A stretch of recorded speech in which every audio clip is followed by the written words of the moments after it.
Day 2. As she returns from the realm of slumber, her light stupor hears some commotion outside, blocked by the natural sound barrier of a sheepskin tent. The pitch of the voice is deep, scolding a daughter-like figure, as she could hear the disappointment.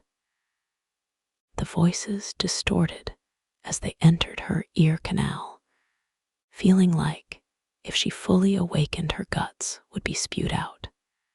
How much did I drink last night? Juno thought. Everything after the whole bottle of wine became hazy. It wasn't too bad, though, because she slept with a full stomach and danced like a free woman. That part she did remember. Last night was fun, she thought as she cradled the warm body she hugged for comfort. Then she thought harder, wondering who she was snuggling beside after the whole ordeal. They were small and soft, as she squeezed her arms around a soft feminine moan seeped through. It had to be Lynn, snuggling into her chest with a bit of childish innocence, smacking her lips and rubbing her head in the warmth. At least it wasn't some dude, Juno thought in relief. Waking up next to a small and adorable elder was a highlight of the day. Yet the argument continued, preventing her from staying in her light stupor as she finally opened her eyes. She was in a sheepskin tent, as she thought, laying on some quilts under the thin layer of blanket. She was right, as the little furnace holding on to her was Lynn, softly snoring deeply. So you're just going to let that bastard walk after what he did? The voice was more than likely Chili's, and who she's yelling at could be any of the orcs. She didn't really spend a whole lot of time with the three, and their voices are roughly the same. Those hunters are a crafty bunch. We already had some experience with the serpent. We also lost a couple of bodies, the orc said with a natural calmness, making Juno think that it belonged to Mr. Moore. Chili snarled at his rational thought, kicking out some dirt from the sound of it. You two agree, right? That hunter doesn't deserve to breathe after what he did. Chili asked for someone to back her up, only to hear a long pause. She got irritated, barking at the people that she wanted to agree with her. You two are nothing more than cowards, Chili said with a bit of a sad crack in her voice, running away from the quick sound of footsteps. The group outside stood silent for a short while. She could practically feel the heavy atmosphere flowing through. I just don't want to lose another friend, Hayes, was enough of a price for a lesson to learn. Goodboy choked up after getting belittled by Chili. After he said that name, Juno saw Lynn's ears twitch with her eyes fully open. First, she had a blank stare until she dug her face into the half-born's chest. Hey, don't do that with so much force, Juno screamed as Lynn glued her face to her chest. She locked her arms and legs around Juno, preventing Juno from getting the upper hand. For a short girl, she had the limb strength of a Calistocken, making a worm out of Juno. You're so warm, and your skin is silky smooth and tight, Lynn said with a sweet voice, having someone whistle at the end. She made the situation sound naughty, making Juno struggle harder to get the little grappler off of her. You two fucking in there, please be fucking in there?" The brothers voiced their opinion in a crude manner. Juno blushes, thinking, why does every morning have to start lewdly? Lynn smiled sweetly. Only Juno knew better as to trust that small, adorable face. "Yeah, I'm fucking her real hard. We are going to need an hour more to finish." Lynn roared as she closed her eyes and smothered Juno more intensely. Lynn betrayed the opinion the women held with her, now realizing that she could be just as crude as the males. Her heart was beating faster, feeling like it could explode any moment. She thought that the situation couldn't get any worse until a big head pushed its way into the tent. "You two are both females. The soul yearns for passionate love, but I assumed you ladies didn't have the right equipment," Gardner said with a deep, soothing voice, making Lynn chuckle at his innocence. Juno still wasn't used to the sheer mass of the large orcaltitan as she passed out from the stimulus. "Is a little Clover okay?" Gardner asked sweetly. "Yeah, she should be fine," Lynn clarified. "Scene. What munch? Can you blame me, munch? You were super warm. Munch, to the point that my hangover was curring, munch," Lynn said while she munched on a wild carrot while offering Juno one. Juno pouted while she looked away, yet she grabbed the carrot and began to eat it with an angry munch. The group was sitting around the campfire yesterday, rekindled and roasting the large leg of a terror bird. It had roasted for a few hours already, with the outer pieces of meat already cooked and charred. The carnivorous members pulled their individual knives, craving the poultry meat in jerky. Everyone gathered around the morning breakfast, even Shalee, who had a slab she was eating at a distance. The scared-eyed orc passes over the meat, pinching a slab of the bone as he focuses on Juno. He drops the cooked flesh onto her leg, causing her to flinch. "Today's the day, Squishy. You should really have your fill of meat. Warriors that can eat meat should prepare for the upcoming battles," the scarred orc said in observation, pulling another larger piece for himself. Juno smelled the piece of chicken and noticed that it was a piece with salt and pepper. She took a sniff as the aroma of the large chicken whetted her appetite. She gives a soft bite, enjoying the taste of the meat with a little bounce. "Brother, do you see that? I would never have thought that a tiny rabbit foot would relish the flavor of flesh." The scarred orc told more with enthusiasm, slapping his leg in a great jest. Moore nodded, assuring his brother that he shared the same mind. "It's the tiny things that make you happy, right, elder brother Sikalai?" Moore probed his brother, only for him to laugh. "So his name is Sikalai. A little too on the nose for that one," Juno thought as she finished her meal. Sikalai offers her another piece, only for her to wave her hand in dismissal. "Sorry, that's enough for me. Too much, and I'll just feel lethargic," she said, because she should know her own limits. Sikalai seemed saddened by her claim, rubbing his neck while he closed his eyes. "Guess your nickname will stay Squishy for now," Sikalai said, while the group laughed at his flat jab. She didn't hear him call her anything else, so she took his jab personally, pouting the other way.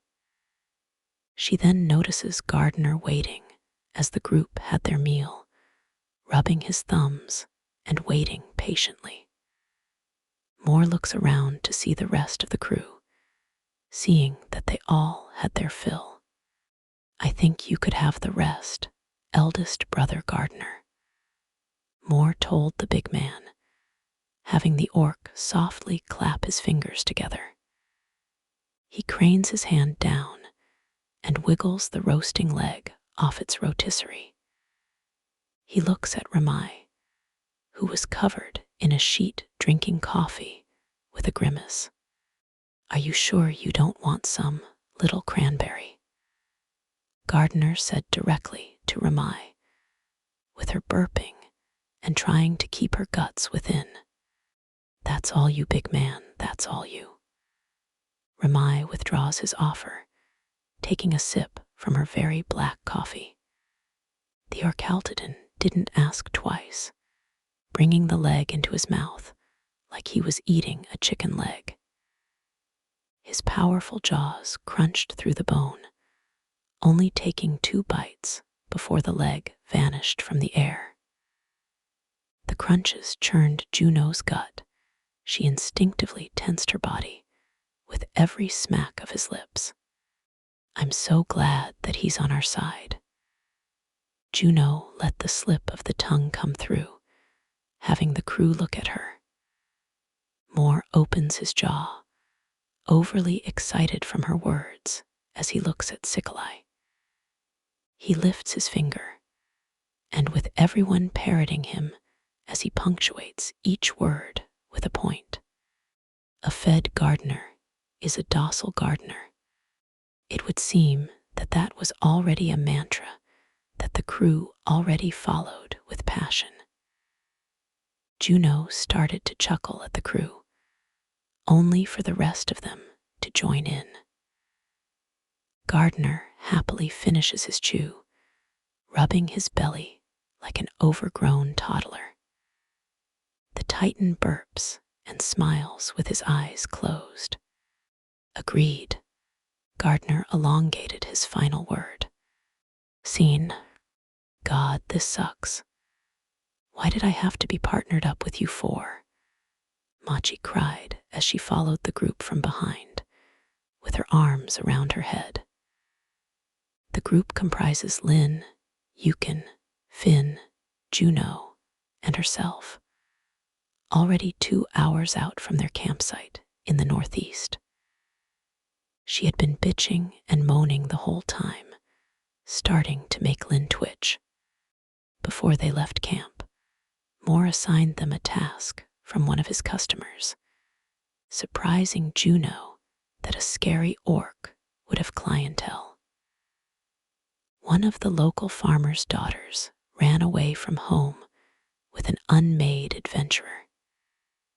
He would like for her to come back to their gated community, or if worse comes to worst, a token that proves her passing.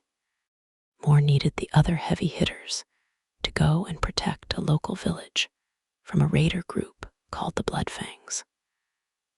Largely composed of smaller Lyconian tribes, their occupation acts more as a small army, demanding tributes from weaker tribes and races. The brothers would be the vanguards, and Chali, Reinhardt, Goodboy, Billy, and Ramai would act in support. Bullwag and Fen were tasked with selling some goods to local areas, with Bullwag's task being to be the salesman and Fen's caretaker. "You sure you're not the pervy one?" Machi asked Finn with uncertainty, having him turn around to only look at her with a cold sweat. Machi sighed deeply, shaking her head from the lack of a conversation. "Yeah, I guess you're the mute one, only being able to talk when your brother isn't around," Machi said coldly, which made Finn droop his ears from the negative press he was getting. Yukon was getting fed up with the nosy cat, giving her a piece of his mind. Do you really have to be like that? Just leave Finn alone. Yukon snapped at her, trying to be on the moral high ground. The Sithkatul wasn't amused by his act, looking at him with indifference. She then flicks her ears as she thinks of something that would really grind his gears. You know, Billy was awfully happy with being paired up with Ramai. Maybe more notices that you are the smaller male. Machi enjoyed stirring shit, intently swaying her tail gleefully as the Panrius clicked his tongue and fell into silence. After she made the group silent, Juno felt her feline eyes looking behind her. At this point, she just thought that Machi was an interesting character, in layman's terms a bitch. She felt that she was next to receive the Sith's barbed tongue. So squishy, was that robe given to you earnestly, or did you acquire it from its previous owner? The Sith said while she plays with the fabric by pulling it up with just a flick of her wrist. She thought that maybe she was asking if she earned the robes of an Alana mage. She had, but she dared not remember where her precious robe ended up. The new robe she had may not have been given by orthodox means, but she still had some training as a mage, which was enough. Lynn bought this one from a vendor. I had an identical one with me when I got off the sailboat, but it became unusable after yesterday. Juno thought that was enough information, avoiding the bull incident at all costs. Machi ponders for a minute, giving the half-born rabbit an up-down. So you did come from Alana. Why would a sheltered little bun choose to leave her comfy home when she could go to Grispaw? Machi said with a scorn, seeming to have a personal grudge with either her or Alana. Juno had thought about going to Grispaw before, the land with many kingdoms formed by beastkin. It was a relatively safe place for beastkin, but humans are nothing more than vassals, destined to work and die with low income. Grispaw and Alana have good diplomatic relations, so if someone influential, say, her former professors, decided on her capture, then many kingdoms in Grispaw would deliver. I didn't have any choice. Grispaw would treat me as a human before a sister, and I have a mountain of debt that I can't pay by normal means. Juno said with mild irritation. She didn't choose the triangle like it was some tropical vacation in Sinwater. The triangle is where the other nations' coins flow, spawning all the high-ticket hunts and otherworldly treasures. If there was a small chance she could return to Alana debt-free, she would risk the gauntlet of the triangle's horrors. You mages are all foolish, shelter at a young age, and only come here to die, just like he did. Machi snapped back at her reasoning, seeming a little wounded by it. Juno felt that she was being compared to someone that had a lot of meaning to Machi. Before they could continue their argument, Lynn stopped the group's stride and turned her head at Machi. She had her naturally vibrant smile, yet it held great anger that the boys in front of both of them had slid out of her view. Machi flinched at her stare, bringing her ears back from the intensely hostile stare. Up, Lynn said with a flat tone, only it had more of a personal feel to it than anger. Machi nodded her head frantically, having a resigned fear from the small centelope. Lynn continues walking, while the whole group follows, as they were meant to do. Lynn never ceases to amaze Juno. Her whole life she was told that centelopes are weak creatures, acting more for quantity over quality. Lynn seems to be held in high praise by everyone in the group. She smiles because she has met an excellent role model. Seen through the pair of binoculars, the view of a homestead came to view, far away from any of the Sentient built roads. The crew hid in a nearby cliff, blending into the overgrowth to avoid the homestead residents. Lynn watches intently, surveying the area as she counts the active bodies. She sees 2 Calistockans lunging 2 bodies over to a wooden stand. The bodies had no pelts and lacked defined ears. They were human women corpses, being hanged to drain their blood. We got a couple of gourmets. Lynn told the rest of the concealed crew, getting unfavorable reactions from the majority. Juno was confused by the use of the title, for a gourmet is usually used for a connoisseur of cuisine. It didn't take that much brain power to figure out the meaning, as the bodies are being treated like slaughtered barn animals, prepared for consumption. When there's gourmets, there's a shed for processing. Lynn focuses her vision on a faraway shed surrounded by barrels. She sees one of them open, revealing the contents inside to be a white powder, which she assumes is salt. A guard stands watch over the secluded shed, adding another bare man to the roster of hostiles. Lynn signed with 3 fingers up, having the rest of the crew sweat with shaken nerves. That's a lot of muscle and teeth. Finn said with a shaken voice, fear being the right reaction to the number of Calistockans. They are naturally gifted with strength and growing larger than many sentient races. If the lady ever created the apex race of the triangle, it would be the Calistoccan, a hulking predator with blunt claws and fangs, never lacking in intelligence as well. Is it even worth checking out?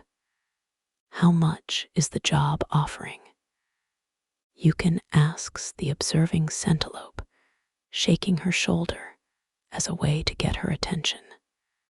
Moore said the client was offering 20 gold coins, in return half if we can confirm her corpse. Lynn said, while she still looked around, like the reward was still worth the trouble. She wasn't wrong to think so.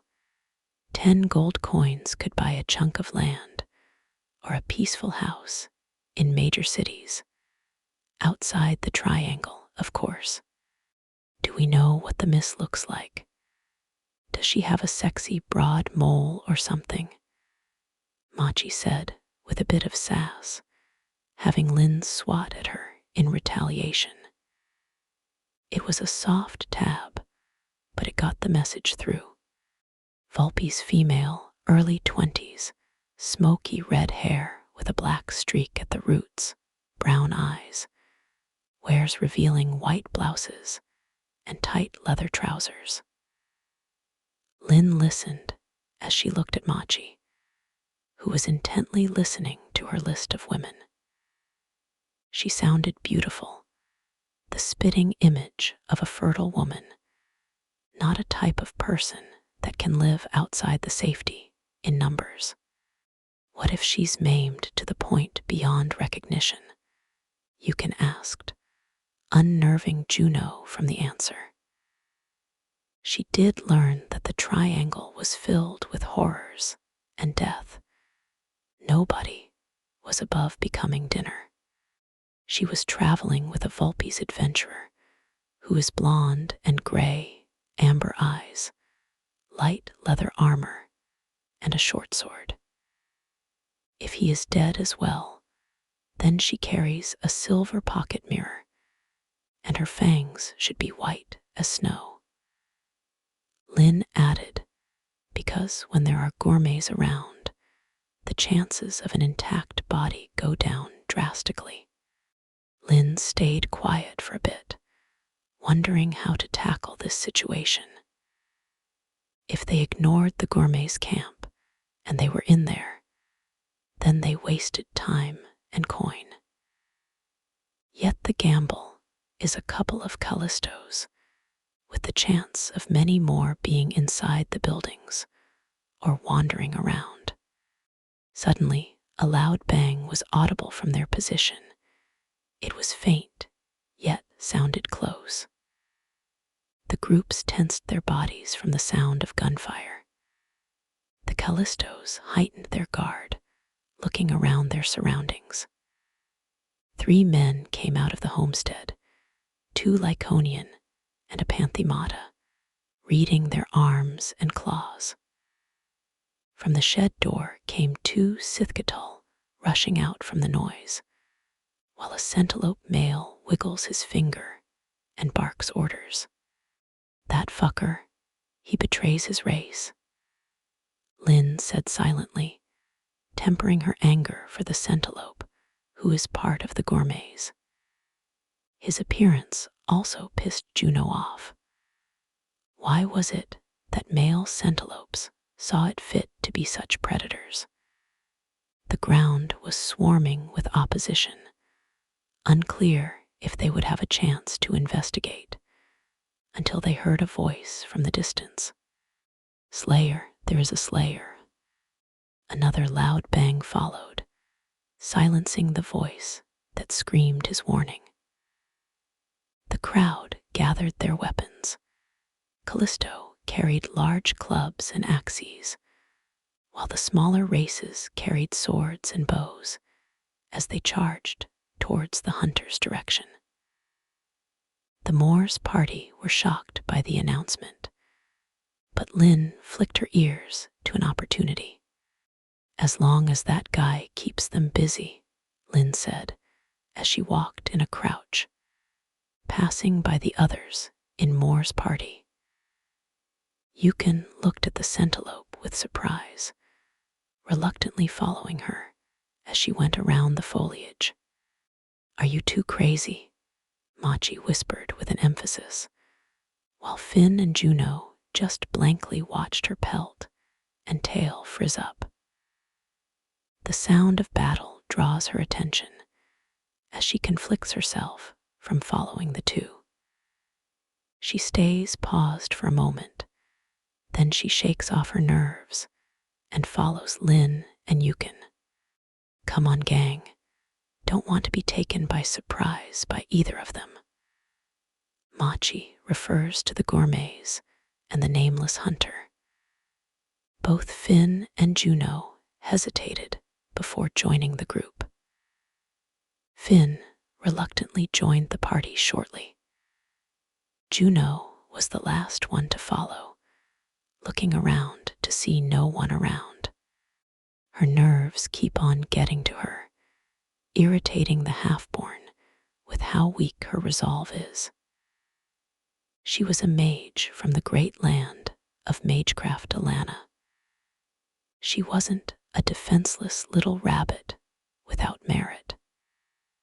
She clenched her fist and shook off her frozen muscles and followed from the rear. Should we really stay here while they hunt that slayer down? The grisly Callisto said to his mirroring companion while the fighting continued. The 2 guards stayed by the storehouse, guarding the entrance, equipped with battle axes that could lop the head of an orc. Itching for a fight with a human, I see. Trust in our brothers. One weak little human ain't gonna stop our payday. The white-haired Callisto reassured his confidant, smacking the black-haired brother hard. It was enough force to topple a weaker species, but the smaller Callisto can still weigh over 300 pounds. I bet Boss Man would pay extra for that Slayer's head. A human that can survive the Triangle's roads should whet the appetites of the elites. The black-haired Callisto thought verbally while he thought of the extra coin in his daydream. His comrade shook his head, denying the smaller bear man's fantasy. Nah, word travels fast about the gender of the slayers. There are only two-sided in our neck of the woods. Male meat doesn't sell for much, less than fattier women meat. The white Callisto looks at the two human female bodies, hanging lifelessly with the few drops of blood remaining from the carcass. The black Callisto watches as well, licking his lips as he sees the ribs on one. How much do you think her ribs would cost? The Callisto was tempted. As he saw the swaying meat from the natural air, he thought how delicious the body's meat would be. How tender the breast meat would render on a fire. How mouth-watering her rear would be. Human meat can range up to 10 gold coins, a little out of our price range. But after the cut, we should be able to eat what we want from the safe zones. The white-pelted Callisto told his junior, withholding his cravings for the delicate meat that he fantasizes about.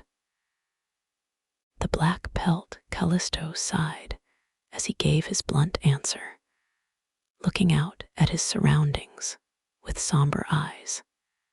Now, a whispering voice said from the shack's corner, audible enough for the Callistos to hear. They turned to see a small centerlope turn the corner, throwing a handful of seeds at the black pelt. He only saw the seeds bounce off his chest as he looked down at the bunny girl. What was that? Never mind. The second best came over. Look at those thick cuts of thigh meat. The Callisto laughed at the woman's weak attack, feeling no threat as he towered over the small centerlope. His senior flicked his ears, for another voice was chanting words of power.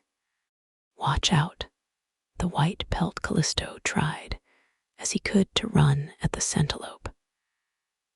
Lynn taunted them with a blow from a kiss as Juno finished her chant.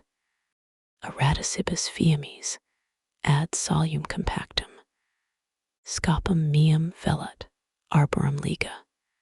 He couldn't act in time as the seeds transformed into tendrils made from the roots of great trees. The roots had an unnatural sentience within them, binding the two of them together and anchoring them to the floor. The two of them roared as their backs slammed together, wrapping them tight. They tried to break free, but the roots were thick and sturdy. Say goodnight, big boy. Lynn closes in on the black Callisto, pulling out a dagger while she launches it into his throat. The black Callisto tries to scream, but his throat is drowned in his own blood. Swiftly, Machi dashes at the white Callisto with a dagger, as the bearman screams as she puts her weight on the dagger. As a team, the two silenced the guards. Once they had their last breath, the rest of the team revealed themselves. Lynn unsheathed her blade from the dead Callisto, waving for the group to follow without any verbal words. Machi hears her victim's last breath and rips her blade out with force, following Lynn as her shadow. Finn followed Machi, while Juno followed him, pausing when she saw the lifeless corpse of the two Callistocans. Their eyes dropped streams of blood, and their fat tongues lost their initial color. She wasn't used to death yet, as she wondered if killing these men was necessary. Yukon tapped her shoulder, urging Juno to follow the group. We should take cover inside rather than be in the open, he pointed out as the battle between the gourmets and the hunter continued. She sighed and continued into the slaughterhouse, preparing for what she knew while being visible. She enters the door, following the three that came before her, while Yukon closes the door behind them.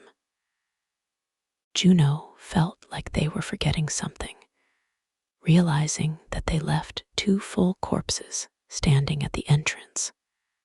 Aren't the bodies going to cause a problem? Juno asked with a bit of a nervous tone, because she really didn't like the thought of a dead man. Lynn was eyeing the cellar that was in the middle of the shack, turning her attention to Juno. This should be quick if they're alive, then cool if they're dead, then collect only what's needed.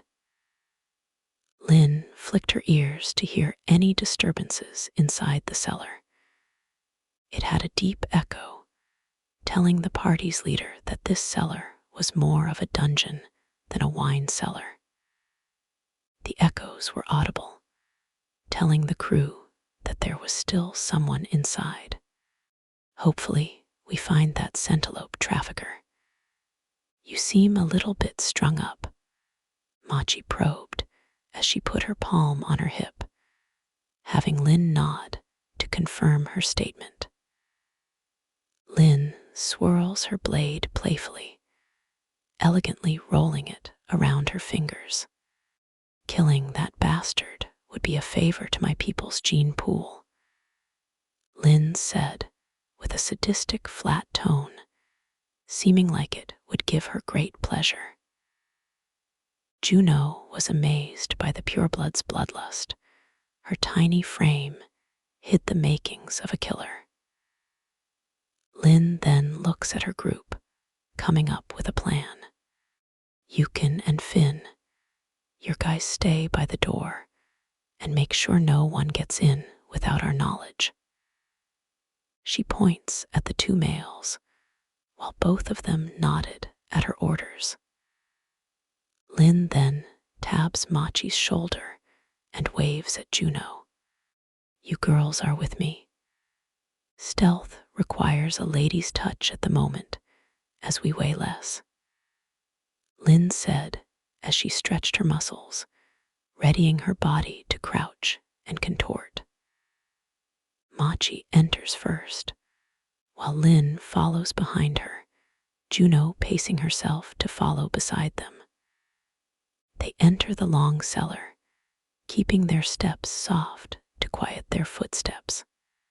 The cellar was cold and wafted a very salty breeze, mixed with the lingering smell of rotting meat. The smell made Juno's nose twitch, watering her eyes as the smell churned her gut. The other 2 seemed not to be affected by the smell as they continued on the first floor. Machi creeps up on the stone floor, scanning her surroundings to see if anyone is around. The room was larger, having a store of barrels and boxes, all neatly stacked to fill the room. Machi saw nothing, so she hid behind the large stock to keep her cover. The group wrapped around the wall, following it to a corridor dimly lit with candle lamps. Machi peeks out from the corridor corner, seeing that the coast is clear, as Lynn and Juno crouch behind her. Lynn was guiding Juno by holding on to her sleeve, in a way directing her movements. Machi didn't hear anything, keeping her feet light as she dashed. she finds a door a couple of feet to her right. She crouches to see through the crack for hostiles. It seems safe as she opens it and waves for the two to follow. Lynn pulls on Juno's sleeve as they both hop towards the door, passing through and closing it softly. Juno looked around in awe as the room was filled with beautiful slabs of pelts, laced with fragrant oils, appealing to the nose. Lynn and Machi had the opposite reaction, knowing where the pelts originated. Their pelts were sprawled everywhere, on tables and shelves, draped over chairs, and on top of one another. Lynn zeroed in on her sight on a very familiar description of the pelts, the top one being black and red, and the other gray-blonde. Very telling colors by themselves, together told the end of the couple's tales. Girls, I have some bad news. Lynn picks up the two sewn pelts, presenting them to her group. Machi brings back her ears, staring at the fur with disgust. Juno had been ignorant of the Hall of Furs until previous conversations. It hit her like a speeding chariot. She gasped lightly and covered her mouth with both palms. That's not. She drops her hands. Her disbelief was grounded more for her own sake. Lynn didn't hide her train of thought, nodding her head. Juno once saw these pelts with full admiration. Now she saw the skin of the Sentient. Is that proof enough? The quest giver should know the colors of his daughter's pelts, Machi said, wanting to get out of this situation, being surrounded by the dead skin. Lynn pondered if this slab of pelt would really give the man peace. His daughter was highly deceased. When they have a room for furs, then they should have a room for valuables. Lynn thinks about the silver pendant that acted as a personal mirror. Finding that and returning it to the Vulpises' father would be a favorable action. Let's see if they have a treasure room. The Slayer and the Gourmet's battle still echoes from the entrance. Are these halls still rather empty? Lynn said as she passed the pelts to Juno, as the half-born hesitated in putting the skins of the Sentient into her satchel. Lynn wiggles the pelts, insisting that she pockets the pelts within her inventory. No, gross, very gross. Juno cried, reluctantly slipping the Sentient pelts into her satchel, as Machi tiptoed to the door with silent steps. Machi leans to the door, applying her ear to hear if there is any activity. She balls her fist, giving the other two a pause, with Lynn reacting by hiding behind the furnishings. Machi waved for Juno to hide as well, because she heard footsteps coming from the opposite side of the door. Juno frantically looked around.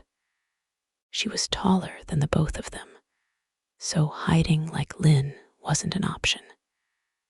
She opted to hide within a pile of miscellaneous pelts, causing her to groan in shame. She remained half submerged within the pile, getting a thumbs up from Lynn. She felt dirty, but Lynn's support was all she could bank on for the moment. Arm yourselves well, men. This Slayer is more cockroach than human.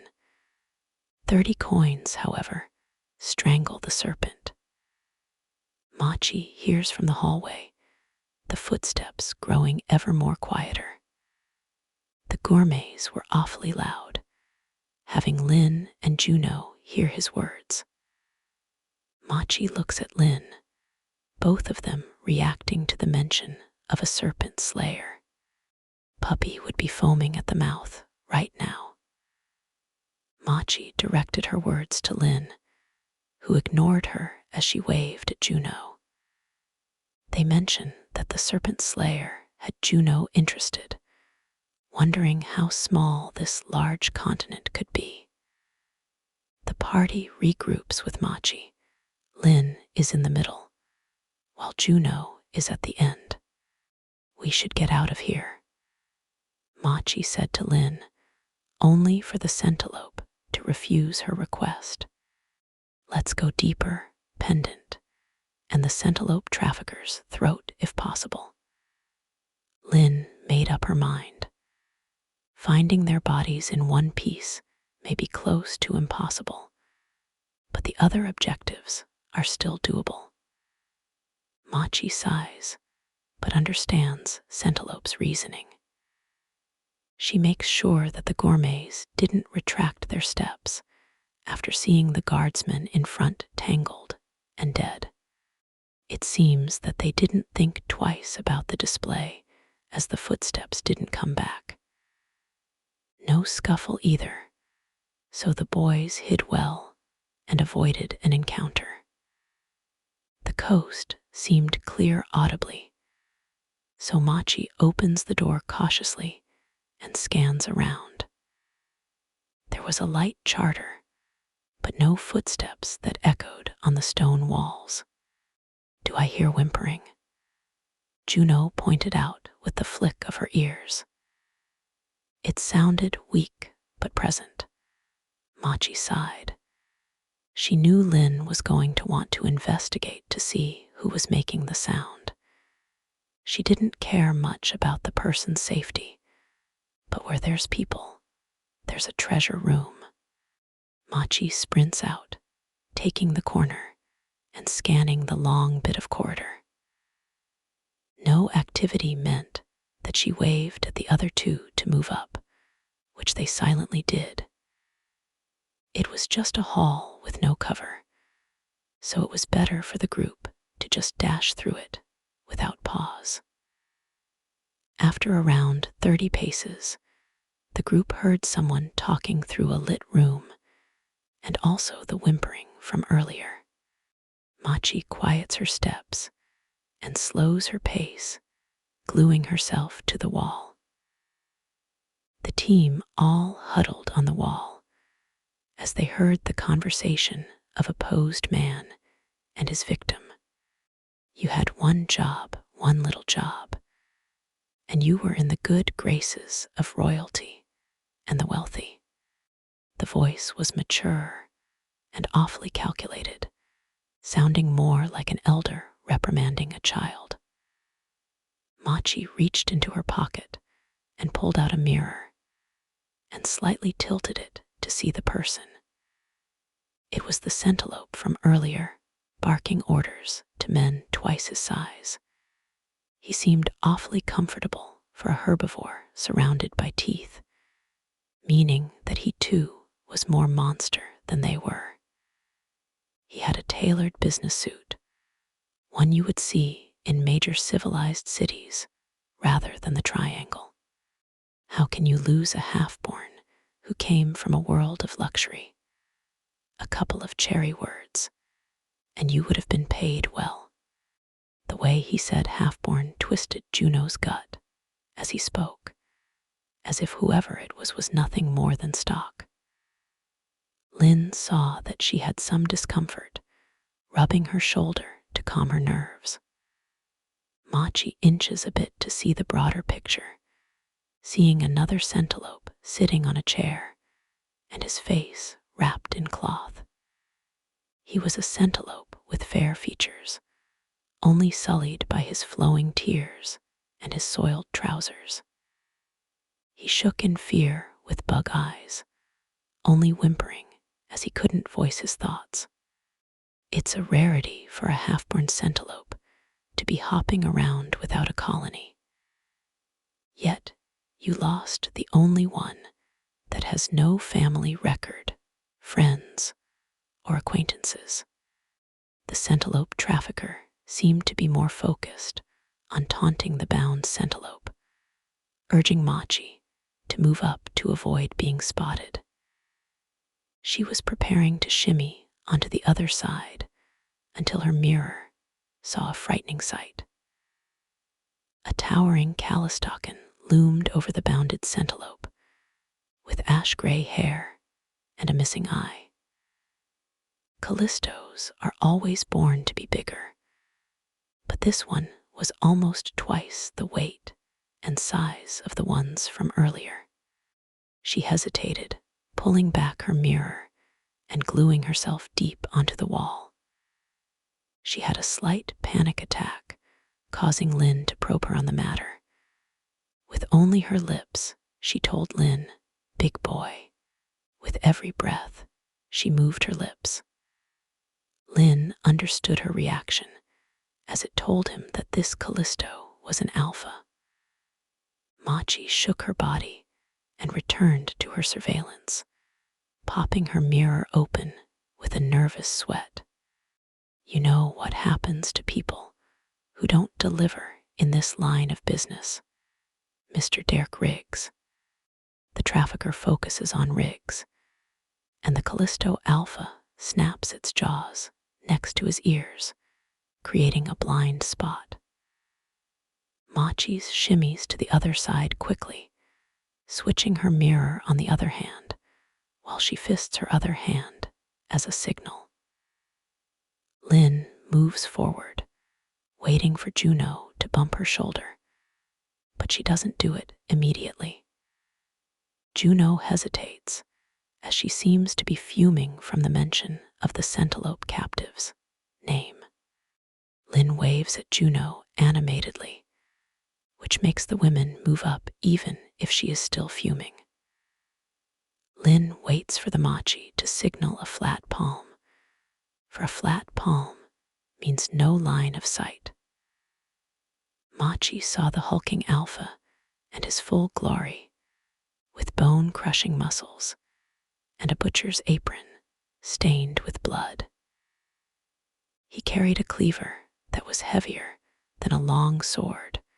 The girls could only dream of holding a weapon of that caliber. Riggs nodded his head furiously, causing the two men to laugh at his pathetic display. They lost their line of sight, which had Machi signal the flat palm. Lynn moves up, getting a glimpse of the large Callisto, getting her all bugged-eyed from his mass. She slides onto Machi's opposite shoulder as she prepares for Juno to join them. Juno moves up, very curious to see the Sentinel that embarrassed her not long ago. Lynn read her mind and put her hands in an X, telling her that poking her head would only be bad. You might bring some coin if my butcher here did his fine work. But there isn't a market in full-blood male Sentinels. The butcher turns his gaze at the ropes that bind Riggs, and the trafficker turns his back and walks back to his desk. Their line of sight was away. Machi signed for Juno to move up, which she did, perfectly avoiding their gaze. Machi sighed, relieved that the whole team got on the other side without anyone being wiser. She moves quickly towards the elbow, while Lynn follows.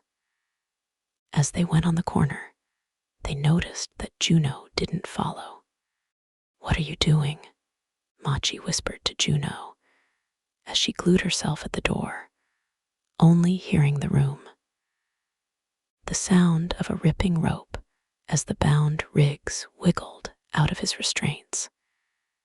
He unwrapped his face bind and sighed with relief, believing he was being let go. "Oh, thank you, Mr. Gage. I promise you that I'll go find that half-born and smash her head in." She knew that Riggs was talking about her, which made her ruby eyes glaze with anger.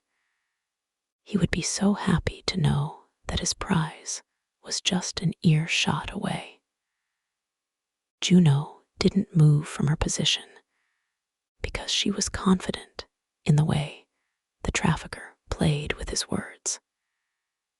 He never said that he was going to let that bastard walk away with his life. "Hey, what are you doing?"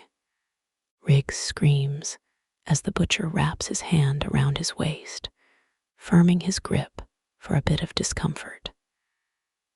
The butcher chuckles deeply as he licks his lips and opens his jaw, causing Riggs's to choke on his breath. She could smell the rot from his mouth. This sentient being delighted in acting as a monster, hungry for flesh. "He didn't unbind you for a second chance, Mr. Riggs. He likes his food to scream," Gage said with a sadistic smile, seeming to enjoy his upcoming death. Juno heard his frantic struggling, taking little pleasure in his frail attempts at life. "No, let me go," Riggs pleaded, while the butcher grabbed his leg, lifting him up like he was a stalk of corn. The butcher wasted no time in digging his fangs into the centerlope's stomach, tearing his belly open. Riggs gave out a primal scream, one that can only come from a man facing a painful death. Juno heard the crunch of his bones, closing her eyes as she felt like her own organs were being feasted on. Slowly, his screams turned to gurgles as his blood splashed onto the cold stone with a sickening pour. Juno bared through her natural instincts as the butcher slurps his organs like noodles. Riggs fell quiet as the only audible distraction was the gleeful hum of the butcher devouring his meal. She had her fill of his anguish, feeling a little corrupt from her need for it. Yet he fell silent. She opened her eyes with resolution and followed the girls, waiting for her. "Never took you for a sadist. That shit sounded disgusting," Machi whispered as Juno joined them, sliding down Lynn's shoulder. Lynn looks at Juno with a conflict, not knowing whether to reprimand the woman or pat her on the shoulders. No matter her beef, the girls can finally continue on the primary mission, going deeper into the cellar. Before they could continue, Machi saw a large silhouette crash down from the muter's doorway. She went bug-eyed as the butcher sniffed around where they had just been a moment ago. His jaws dripped while he swirls his tongue, delighting in the flavor of fresh meat. "What's wrong?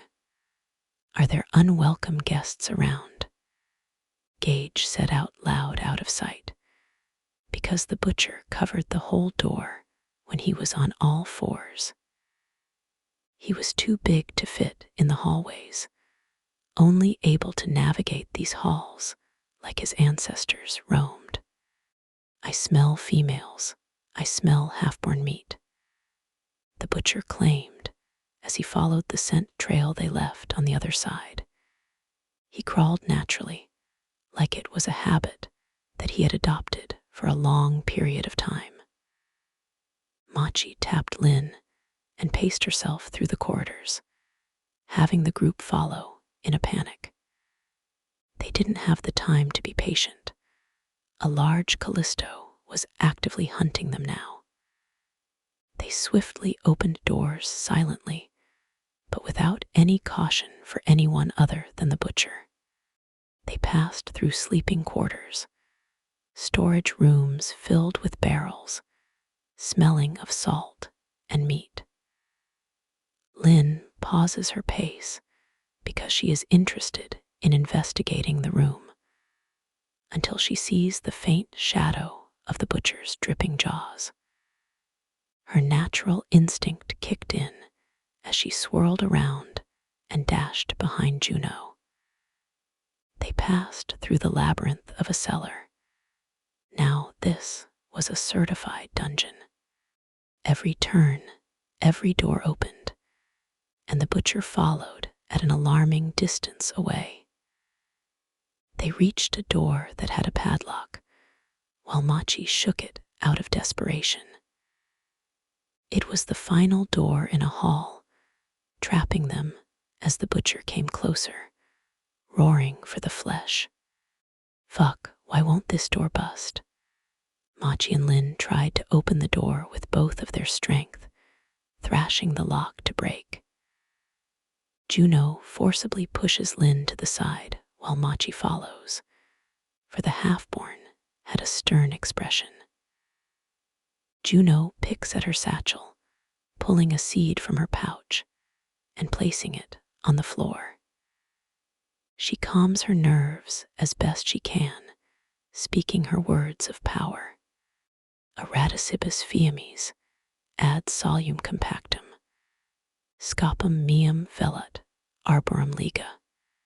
She summons her soul spellbind.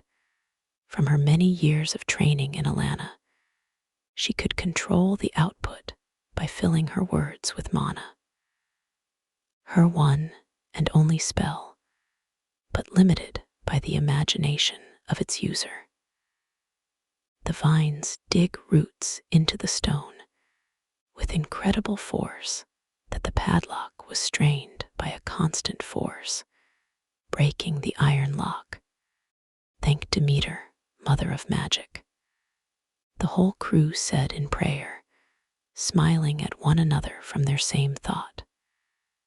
The crew enters the room, and for a moment, they forget they are being chased by an overgrown bear man. They enter a treasure trove, every table and shelf filled with valuable trinkets and items. The girls quickly looked around, Machi pocketing some of the smaller items. Lin's sight immediately found something of interest, a silver pendant engraved with a great oak. The engravings didn't matter to her, only if it had a mirror within. She opens the pendant and sees her reflection, telling the women she found what she was looking for. She flicks it closed, then turns to Juno, who was eyeing a book laid on the middle of a table. It had a lock pulsating in a purple glow, usually accompanied by a grimoire made by a great mage. You know, stealing from a gourmet doesn't affect your karma with the Lord of Order, Lin pointed out with a sly tilt of her head. Juno took her words literally, flicking her ears in excitement from her great find. The book was titled The Words of Salve.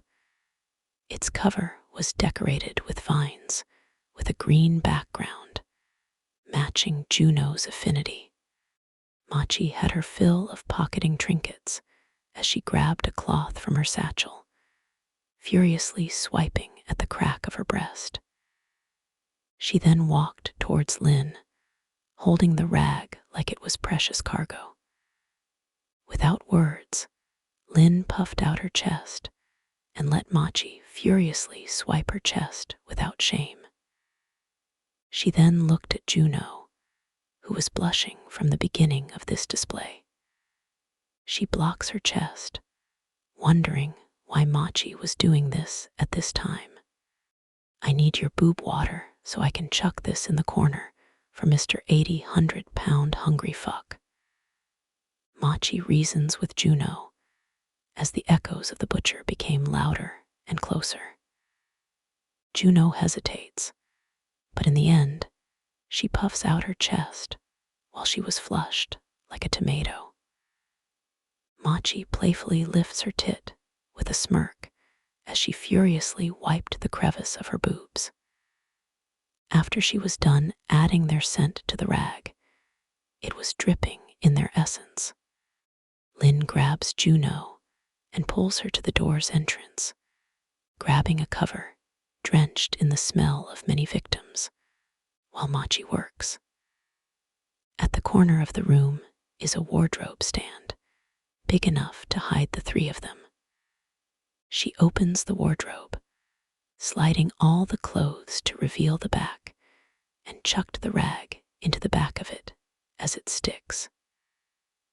She spooled out clear wire from her satchel and wrapped it around the hanging bar, closing the wardrobe and running around all the heavy furniture. Machi groups up with Lin and Juno as Lin slings the cover to engulf the whole party.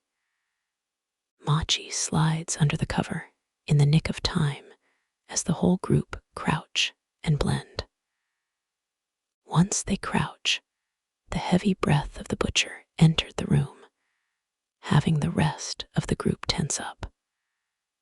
Under the cover, Machi wrapped the wire around into a finger handle and snapped the excess with her teeth. They stood still as they heard the butcher scan around the room, crunching over the roots that Juno summoned. It was unnerving, for Juno felt that the butcher was directly looking at the cover they hid under. Machi felt the same, tugging at her wire, which caused the wardrobe to slightly jerk. You little morsels huddled in the wardrobe. I can smell your scent, and I'll savor your screams as I eat you whole. The butcher bellowed, slamming away all the tables blocking his way. He seemed to be under the impression that they were all in the wardrobe, making noise to scare the helpless victims. Under the racket, Lin slung the cover off, guiding the group out of the door. Big strong tree, Juno, big strong tree. Lin shouted as she hopped with her arms out, hoping Juno would understand. The latter did, seeing that her previous spell still held roots. She calms her mind and channels a hearty amount of mana within her words of power. Eradicibus fiamis, ad solum compactum, scopum meum velut, arborum liga. She summons binds quickly as she speeds up her words, interweaves the vines to form a strong trunk that blocks the entranceway. Once she was done, the group ran back through their route, blades drawn for any surprises. They heard the butcher roar, slamming himself in the trunk, shaking the walls with his force. They turned and navigated back with pace, for it was only a matter of time before the butcher broke through his confinement. At the halfway point, they heard the butcher crash through the vines and give out a haunting roar. It seemed fine until the group heard him crashing into walls, echoing ever so closer. Is that bastard doing what I'm thinking? Machi complained, while she acts as the rear guard, amazed at how quick Juno is in her pace. She might be a half-born, but her thick legs are still pure centelope. Before anyone could answer, the far end of the hallway they were in crashes into rubble. The butcher was closer than they wished as they passed through the trafficker's office. Lin chose to ignore him, feeling the butcher hot on their tails. They turned the corner, getting close to the exit, hearing the sound of musket fire, while Finn and Yukon were screaming at one another. No matter if they are being pinned down by the hunter, Lin would rather deal with him than the butcher. Boys, prepare to run. Lin roared through the dungeon as they finally got to the stairs. Slayer, Yukon answered her back, taking cover behind the wall where the vines and Callisto protected. Callisto Alpha, Lynn screamed back as they exited through the cellar, dashing past the boys. They looked into the hole and saw a roaring giant scaling the stairs with great speed. Finn followed first as he took cover at the door, while Yukon followed him. They ran out, seeing a war zone, with bodies of the gourmets sprawled around, and the slayer reloading behind the rack with the human women. Luck favored them, as they didn't have to worry about getting shot with a ball. In the split second, they were fleeing up the forest from the side. Juno saw the hunter that she had heard about. He swiveled out of his cover, adorned in armor made of the scales of a large serpent, covering his face with an iron hissing snake. He aimed his gun at the group, only to stop once he saw the hand of a great beast. The butcher crashes through the shack, launching the vines and bodies out like projectiles, having the serpent slayer dodge to avoid the impact. Yukon barely escapes the collision, feeling the tension and refusing to look back. Lynn gets to the forest first as she waits for the crew to evacuate, watching as the butcher towers over the serpent slayer. The butcher locks eyes with the slayer, choosing him over the group. He roars at the slayer while he unsheathes his cleaver from his back.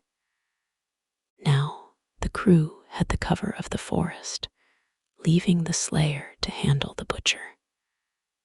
Lynn follows them up the hill, hearing the sounds of musket fire and earth-shattering blows. It wasn't their problem anymore, because they recovered the pendant and pelts. Scene. Oh, I missed you, Tomcat Mewa.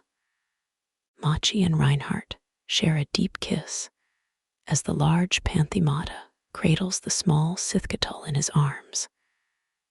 They were both dirty after they completed their task, yet they ignored the grime and blood. They met at a crossroads close to the camp, both parties seeming tired from a long day. Moore's party seemed successful, no casualties, and everyone had their limbs intact. Moore nodded happily, seeing that Lynn's party was alive. Every quest had the chance where no one came back. Moore then turns to Juno, seeing that she was completely healthy and alive. Looks like the new blood survived her first quest, Moore announced as he looked to his brother, who shadowed the rest of the second group. Gardner smiled and clapped his hands softly, for they are big enough to echo if applied pressure. Sikalai looks at the proud orc, while Lynn wraps her shoulder around the happy Juno. The group shouts and hollers the praise of the mage, while Sikalai continues his stride. Did you get your hands dirty today, Squishy? Sikalai asked Juno with a slight nod, only for her answer to be no. Sikalai sighed at the women, unimpressed by the white rabbit's passivity. Lynn backs her up, waving her praise at the half-born's valor. She didn't need to. Her spells helped us take on a group of gourmets, saving our lives from a Callisto Alpha. Lynn mentions, surprising the two orcs that they encountered a large foe. Chili was in the back talking to Goodboy, yet she flicked her ears at the mention of the Alpha. Yukon and Finn joined the side of Ramai and Billy. Yukon acted bashful as the two looked at him with shining eyes. A Callisto Alpha can even make Gardner's day a tough one. It's truly a blessing that all of you got out alive, Moore said, as he looked at his brother with a smug expression. pissing Sikalai off. He only growled back, but he did nod his head at Juno in approval. We only went out because there was a slayer around. The big Callisto got distracted, and we all got away. Juno let this bit of information slip her mind, while Lynn flicked her ears out of action. The mention of the slayer shocked the two orcs, both of them turning towards Chali. It was too late, as Juno was next to Moore, while Goodboy sheepishly followed. There was a slayer, huh? What did they look like? Chali probed, looking at Lynn with a sharp stare that was masked by a smile. Lynn flicked her ears with irritation, feeling as if the Lyconian was asking if the slayer was the one she hates and dead. Yes, it was the Serpent Slayer, and no, I was focused on the survival of the crew. She shot back at Chali, who seemed like her nerves had been strung. Moore sensed Chali's irritation, knowing that they had a history, but was more in line with Lynn's assessment. Chali looks out in the direction they came from, resolved to go find the slayer and finish him off, only to feel Moore's grip on her arm. Everyone came back to Chali, meaning that the adventure is over today. Moore said firmly, seeming like he wasn't going to change his decision. Chali growls and nudges his hand off her arm, walking back to the direction of their camp. Sikalai seems worried for the Lyconian, as he excuses himself with a punch on Moore's shoulder. It wasn't an act of anger, but in their culture, it was a sign of brotherhood. They nod at each other, while Sikalai follows Chali up the road. He always had a soft spot for her, treating her like a daughter he could never have. Moore told the two Centelopes as he saw his brother off. Juno felt the tension in the air, not knowing the full story, but was too shy to ask. She looked at Lynn, drooping her ears, saddened by their little talk. There was truth in his words. Orcs don't have females. The lady cursed them with that fate long before their time. Well, coming alive is a great bounty. But did you find where the quest giver's daughter went off to? Moore asked, seeming to know the outcome of the young Vulpice's tale. It wasn't hard for him to think that she was dead. It was a more common outcome than finding the victim and bringing them home. Lynn drooped her ears deeper while she nudged Juno to reveal their goods. The gourmets got to her and her lover, already processed by the time we got there. Lynn showing the pendant and Juno pulling out the sample pelts with a disgusted look. Moore shook his head as he saw the pelts, telling him that their bodies would be hard to recover. Enough evidence to prove to the client. I'll handle the trade-off tomorrow so that you ladies won't get yelled at. Moore told, knowing that bringing the bad news would only have the father lashing out at the messenger. Juno felt like she had failed. What if this tale had a better ending than whatever horror was reality? Moore took notice that the news bothered the White Rabbit. At least you ladies got to finish her tale. Many of the Triangle's residents vanish without their loved ones knowing, waiting for a day that would never come. Moore said philosophically, not helping the girl with her emotions, but letting her know that she brought peace. Moore taps the two on the shoulder with a smile, finishing off the day on a high note. You ladies and gentlemen brought some coins to our group. Take a couple of days off for a rest at the nearest gated town, he announced to his people, as the rest of them cheered at his kind gesture. He waves for the girls to give him the items, and once they do, they give him pouches filled with coins. He leaves the 2 centelopes and mingles with the others, giving them coins and talking about their valor. Looks like it's hot food and a warm bed for us, huh? Lynn asked Juno, who was just watching more leave with a twinkle in her eyes.